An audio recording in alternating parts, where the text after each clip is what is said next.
Hola, sean todos bienvenidos a un nuevo episodio de Rebelión de Lucifer. Para comenzar, este que es el séptimo episodio de la serie, quiero decirles que es muy importante hacer un cambio rotundo. Este cambio tiene que ver con el nombre que hemos llevado hasta ahora de todos los episodios anteriores. Ya aclaramos por qué es que hemos girado en torno a la pregunta ¿por qué no tienes la vida que quieres? Esta herramienta nos ha permitido elucidar toda una serie de cuestionamientos personales.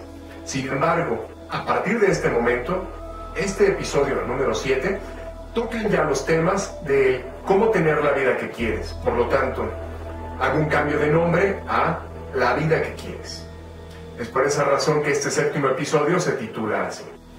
Bien, aclarado lo anterior, ahora también quiero agradecerles a todos ustedes su enorme participación, misma que me motiva y que además de todo, a todo el grupo de trabajo de Rebelión de Lucifer, nos hace proponer los nuevos episodios y complementar los temas que se están exponiendo. Hasta el momento, hemos generado todo un clima de cuestionamientos internos, esos que no te hacías hasta hace unas semanas atrás.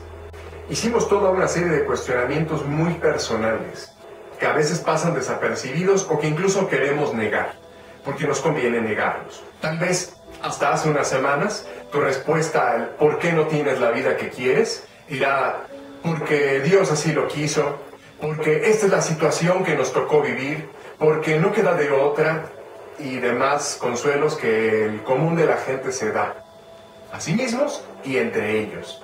Escucha uno de sus pláticas habituales y eso realmente es muy molesto. Es molesto porque sabemos que es falso. A partir del episodio anterior, hemos encontrado nosotros respuesta a que si acaso no tienes la vida que quieres, esto jamás será culpa de el político en turno, ni de la situación mundial, ni de la crisis económica, ni de nada que podamos poner afuera. Nada que esté colocado por fuera de nosotros. Es decir, no hay un pretexto externo en el cual nosotros justificarnos para el por qué sucede lo que sucede en la vida de cada uno. Ya aprendimos que existe una fuerza motriz de tipo sonoro que actúa sobre las sustancias sin formar. Incluso conocimos a las sustancias sin formar y uno de los nombres que se le da es el de plasma. A partir de este momento, aunque me gusta mucho el nombre de sustancias sin formar, vamos a emplear por simplicidad el término plasma. Y entonces hablaremos del plasma, de sus propiedades y de sus implicaciones. Entonces, retomando, ya aprendimos que existe una fuerza a través de la palabra que actúa sobre el plasma y que entonces la fuerza creativa proviene de las palabras. Eso ya queda claro. Sin embargo, y volviendo una vez más al tema de la participación, esta semana encontré algo que me parece muy interesante y eso fue la pregunta al respecto de, a ver, en sus palabras, dime cómo es que puedo yo crear al automóvil que yo quiero, que nada más es mencionando la marca y el modelo y el año que yo quiero y ya por eso se va a manifestar el auto. Y otra pregunta que va más o menos encaminada hacia allá, que es, a ver, dime cómo hablando puedes crear a un ser sin necesidad de contacto sexual. Entonces, lo maravilloso de estas preguntas es que me conducen a hacer ahora una elucidación de conceptos que son completamente nuevos. Y aquí es justamente donde empieza la acción. Número 1. La primera revelación de todas estas. La realidad funciona mediante un proceso llamado degradación de planos. Una vez que nosotros ponemos mediante palabras las instrucciones en el plasma, este plasma que se encuentra en un mundo llamado sutil, en un terreno llamado sutil, va a ir tornándose cosas que se asemejan cada vez más al resultado que nosotros deseamos de esa sustancia. Hemos visto demasiada televisión o quizás no tenemos la información correcta, pero materializar el coche por mencionar 3 veces o 9 veces su nombre, pues no lo va a traer a la realidad. Así como tampoco por invocar a un hijo vamos a obtener a una criatura. Vaya, queda claro. Existe un proceso de degradación de planos para concretar el resultado. Yo pongo en palabras de manera sutil, en el terreno de lo sutil, una instrucción. Esa instrucción se irá transformando en un espacio-tiempo en la cosa que queremos, es decir, en el resultado que nosotros deseamos. A ese proceso se le llama degradación de planos, porque hay un proceso que ocurre de lo sutil a lo denso. Y es aquí donde introducimos el término de denso, el plano físico, el terreno de la carne, el terreno de lo sólido, de lo que podemos palpar, de todo lo que podemos medir.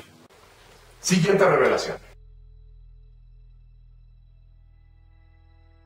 A todos nos educaron desde niños a ver la realidad. Sí, desde siempre, en la escuela. Todo el tiempo se nos habla de la realidad, de ser realistas. De que si tú tienes un sueño, pues deberás abandonarlo porque hay que ser realistas. Que si tienes una petición exagerada a los ojos de quien te lo haya dicho, debes tú ser realista y quizás dejar a un lado tu petición. Bueno, nadie ha puesto en palabras qué es la realidad. Pocas personas conocen a qué nos referimos cuando hablamos de realidad. Y es aquí entonces en donde empieza un tema apasionante. Y eso es, ¿de qué está compuesta la palabra realidad? Pues bueno, su etimología se compone de dos palabras. Una palabra en griego, una palabra en arameo. Y como tal, estas dos palabras son res, que significa sustancia. Hablamos de la misma sustancia, el plasma, o sea, sustancia sin formar. Y la otra palabra es revis, que significa mente. Así que a mí me parece una bella conjunción de palabras, res y revis, para definir realidad. Esto significa lo que la mente hace con la sustancia. ¿Qué es la realidad? Eso. Lo que tu mente hace con la sustancia. Eso es realidad. Sin embargo, nos resta todavía por definir cómo es que la mente actúa sobre la sustancia. Y esto es un proceso que nos lleva realmente a hacer un videoprograma en lo individual para abordar solamente el tema. De forma muy concreta, vamos a decirlo ahora. La realidad está formada por aquello que tu mente alberga como posible o imposible. Y esa es una verdad irrefutable, porque nos remite además a que dentro de cada uno de nosotros existen los famosos 4 paradigmas imperantes. Resulta ser que el 90% de las cosas que no quieres, de aquello que no deseas, vive justamente en tu inconsciente. Habita ahí. El poder del inconsciente es enorme. Realmente es ilimitado. Aquí el problema surge cuando tu inconsciente te traiciona y entonces empieza a operar en contra de tu resultado. Para probar esto hay un ejercicio muy sencillo. Y lo puedes hacer a partir de este momento. Lo puedes aplicar con quien tengas tú al lado o en tu familia e incluso sería muy bueno que lo apliques en ti mismo. Y esto es, pregúntale a esa persona que tienes cerca, pregúntate a ti mismo algo fundamental. ¿Qué es lo que más te apasiona en la vida? Pregúntate también, ¿cuál es mi pareja ideal?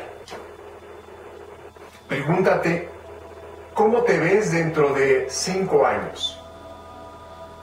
¿Qué es lo que más quieres en este momento?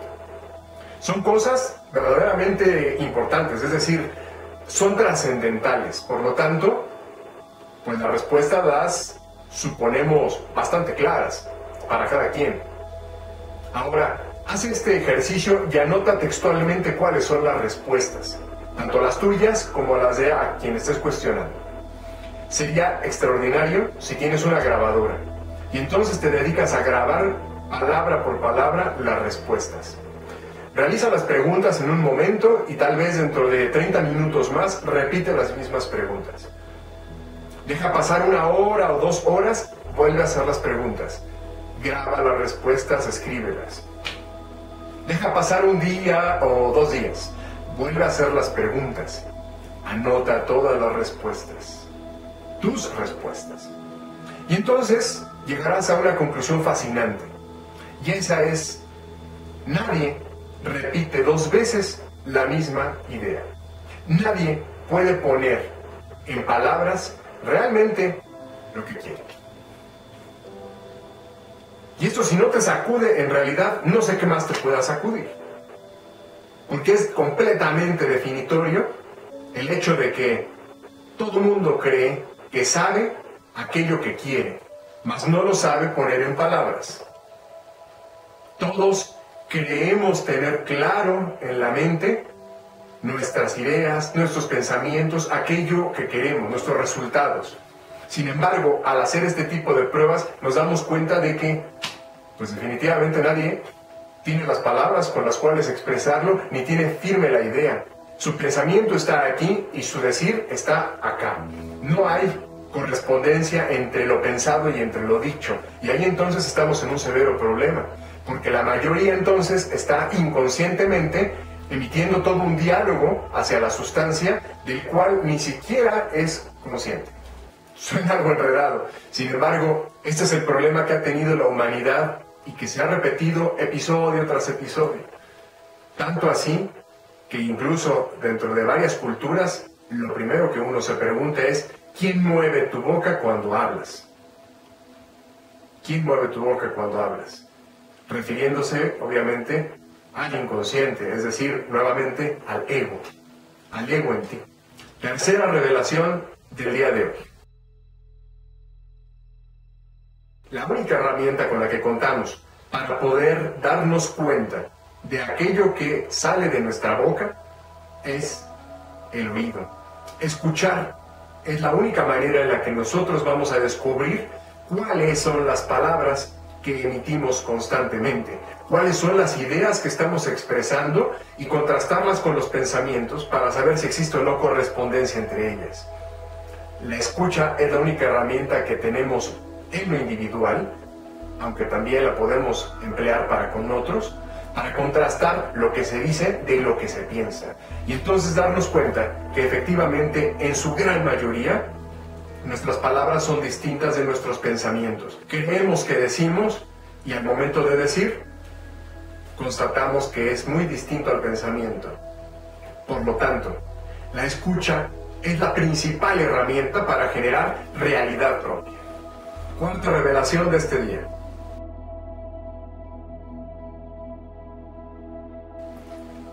En varias culturas antiguas se habla, mediante su tradición, de que Dios nos ha concedido a cada ser humano 4 sonidos mediante los cuales se genera tu mundo. 4 sonidos regentes en torno a los cuales está construida tu realidad. Es decir, tienes tú un universo personal constituido por diferentes sonidos. Sin embargo, 4 de esos sonidos son los que mayoritariamente están incluidos dentro de tu universo. Vas a darte cuenta de que esta idea de los 4 sonidos tiene muchísima lógica cuando analizas muy detenidamente aquellos episodios importantes de tu vida, los personajes importantes de tu vida, aquellos lugares que te representan muchísimo más significados, aquellas experiencias que te han sido muy dolorosas, etc. Cuando analizas todo lo que compone tu mundo y sobre todo analizas los nombres de cada uno de estos componentes, vas a empezar dentro de tu análisis a encontrar coincidencias de tipo fonético entre los nombres de aquellos lugares, de aquellas personas, de aquellas experiencias, de aquel empleo, etc. Cuando comienzas a darte cuenta de que existe correspondencia entre esos dos, más bien entre todas esas variables que componen tu vida, vas a encontrar que existen sílabas y o fonemas que se repiten. Y justamente en torno a esos están tus 4 sonidos primales. Estos sonidos que Dios nos ha dado a cada una de las personas se denominan sonidos primales. Encontrarlos es trascendental para todo ser humano, porque el psiquismo es perfectamente permeable a los sonidos primales. Entonces, todo aquello que contenga fonética semejante a tus sonidos primales va a ingresar en tu universo, va a ingresar en tu psiquismo, le vas a dar validez, lo vas a aceptar. Sin embargo, palabras distintas, sonidos completamente diferentes a tus sonidos primales, los vas a excluir. Tu psiquismo va a excluirlos, rechazará todo eso, rechazará el ingreso de eso.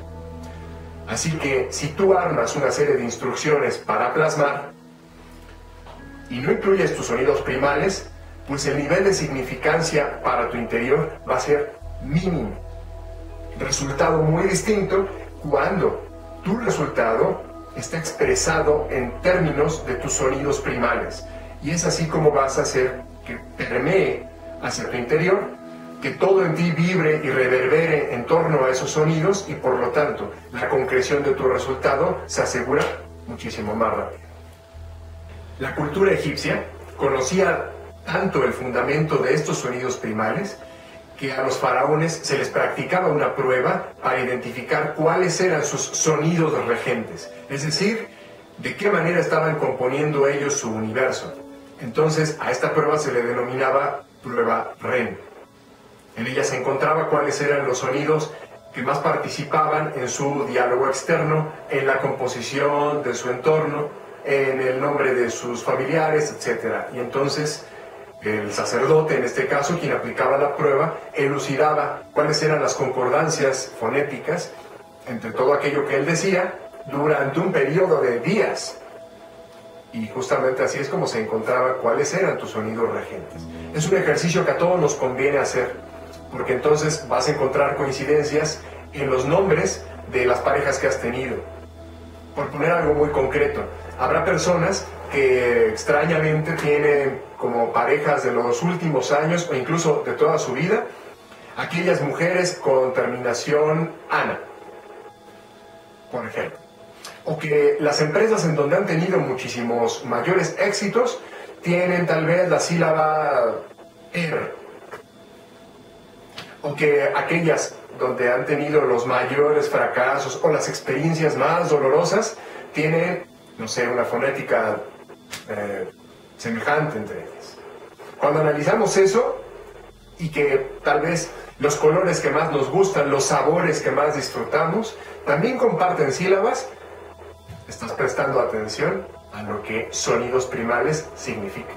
En un contexto mucho más moderno, como último de los ejemplos al respecto de sonidos primales, voy a darles algo que espero sea muy interesante para todos. ¿Qué es lo que hace un negociador experto? Aparentemente es salirse con la suya, obtener el resultado de la negociación a favor de él o a favor de su representado, por ejemplo. Pero en realidad, ¿cuáles son las artes que ocupa este negociador experto para concretar el resultado? ¿Cómo cierra la negociación a su favor? Pues en realidad el proceso tiene todo que ver con escuchar. Una vez más, el papel de la escucha entra aquí en juego de una manera como jamás antes la habías visto. Un negociador experto presta atención a cada palabra de su contraparte, a cada palabra. Incluso presta atención a todo su movimiento, a todo lo que ahora denominamos, a su comunicación no verbal.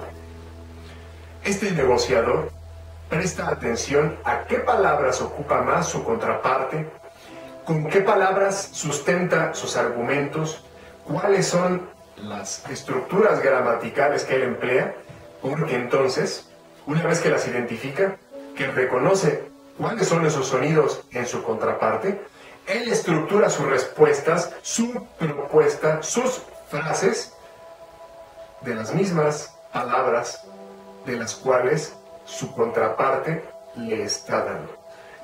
Entonces, le habla en su idioma, en términos muy prácticos. Un excelente negociador tiene bien desarrollado el arte de escuchar a su contraparte para responderle en los mismos términos en los que le están hablando a él. Así que empleará las palabras que prevalecen en el diálogo del otro, las ocupará para darle respuestas y es muchísimo más sencillo sembrar así una idea, sembrar así nuestro resultado en la mente de la otra persona. Porque esas palabras son aquellas que permean a través de su psiquismo. Quiero que esto quede muy claro porque además de ser una herramienta para un negociador, esta es una herramienta para el desarrollo de todos nosotros, porque eventualmente somos negociadores en cada aspecto de la vida. Siempre estamos negociando, y si tú ocupas los sonidos primales del otro como parte del mecanismo para sembrar tu resultado, pues tendrás muchísimo más éxito. Quinta revelación del día de hoy. Todos escuchamos que dentro de las frases que vamos armando existe la palabra no. Pero aquí hay una trampa que se encuentra implícita y en la cual caemos casi todo el tiempo. Y esta es la revelación. Para el psiquismo no existe la palabra no, aunque para definirlo haya tenido que ocuparlo. En el psiquismo no penetra la palabra no, simplemente pasa desapercibida. Así que si estructuralmente tus frases contienen la palabra no, esta pasa desapercibida y por lo tanto aquello que vas negando en tu oración se toma como una afirmación. Esto es terrible, porque entonces transforma el significado de aquello que estás expresando en algo diametralmente opuesto. Entonces, para el psiquismo, no saber significa saber. No tener significa tener. El no querer significa querer. Y es por esa razón que muchas personas en su diálogo cotidiano encuentran que yo no quiero que vuelva a pasar tal cosa, y lo primero que ocurre es que sucede eso que él no quería. Pero es precisamente porque para el psiquismo el no pasa desapercibido. Esta es una de las razones por las cuales en las metodologías de enseñanza modernas se pide a todos los docentes que excluyan la palabra no en las preguntas que se formulan en un examen.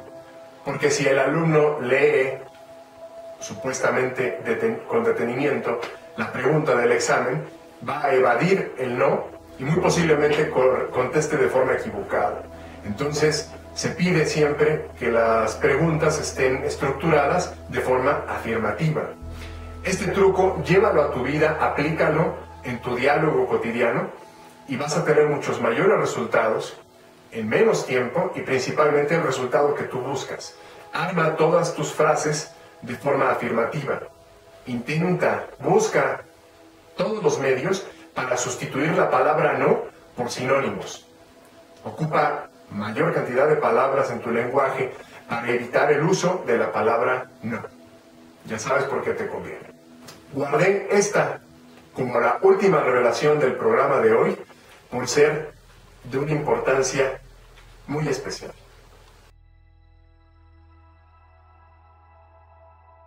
Y esto es, pedir no es sinónimo de decir. Nosotros decimos a la sustancia aquello que queremos, expresamos cuál es el resultado que queremos, le decimos a Dios lo que queremos, le decimos a la divinidad, al universo, lo que queremos, cuál es el resultado que quieres. Jamás pedimos aquello que queremos, no pedimos el resultado que queremos. Esto se explica de la siguiente forma y es muy objetivo. Cuando uno pide, estás concediendo desde entrada que hay alguien completamente ajeno a ti que posee algo que tú quieres y que está en la voluntad de ese alguien externo el dártelo o no dártelo, el concedértelo o privarte de él. Entonces tú le pides porque a través de esa negociación estás tú convenciéndolo de que te lo otorgue, de que te dé eso que él tiene. Cosa completamente diferente al proceso de crear tu propia realidad. Porque nosotros damos por hecho que el proceso de creación depende de nosotros y de nuestro diálogo, de nuestra palabra. No depende de que alguien afuera nos lo dé, que alguien vaya por él y te lo entregue en las manos. Por lo tanto, pedir es algo totalmente opuesto al ordenar, a lo que estamos nosotros haciendo. aprendiendo a través de estos videoprogramas. Entonces, hablando del pedir y hablando del ordenar o del decir, si acaso ordenar para ti suena muy imperativo, existe aquí un ejemplo genial. En tiempos modernos nos viene muy bien. Cuando abres tu computadora, le das clic a tu explorador de internet favorito, aparece el explorador y entonces la barra de direcciones simplemente estará en blanco. No por haber abierto el explorador la página aparece. Piensas, quiero tal página de internet. Pues la página no aparece por arte de magia, sino que tienes que escribir o tienes que decirle al explorador a dónde quieres ir, a qué sitio quieres entrar. No le pides al explorador, ¿podrías llevarme a YouTube? Eso no existe. Que incluso ante un prestador de servicios como por ejemplo un mesero, por ejemplo un taxista, creemos que pidiendo las cosas se nos van a otorgar con toda seguridad y que vamos a evitar una posible negación de parte del prestador de servicios. Eso es una mentira. Nosotros le damos instrucciones, ordenamos al taxista hacia dónde nos dirigimos. Le ordenamos al mesero aquello que vamos a comer. Asimismo, le damos la instrucción al explorador de internet para que nos lleve hacia la página que queremos visitar. En ninguno de los casos les estamos pidiendo, porque pedir da a notar inmediatamente que está en la voluntad de ellos el que eso ocurra o que no ocurra. Y entre los ejemplos que he dado, queda más que claro que en ninguno de ellos existe la capacidad de decir sí o no a tu resultado, a eso a donde te diriges. Este hecho del pedir es algo muy interesante, un fenómeno que en México podemos observar realmente en muchos lugares. Para la cultura mexicana, el pedir las cosas, por favor, si fuera usted tan amable, tuviera usted la bondad, es sinónimo de amabilidad o sinónimo de cortesía, que es muy malentendida por personas que no viven en el contexto mexicano. Y si sacamos esto del contexto mexicano y lo llevamos al contexto de lo que estamos expresando en este videoprograma, pues vemos que también existe un enorme problema al pedir las cosas de esa forma.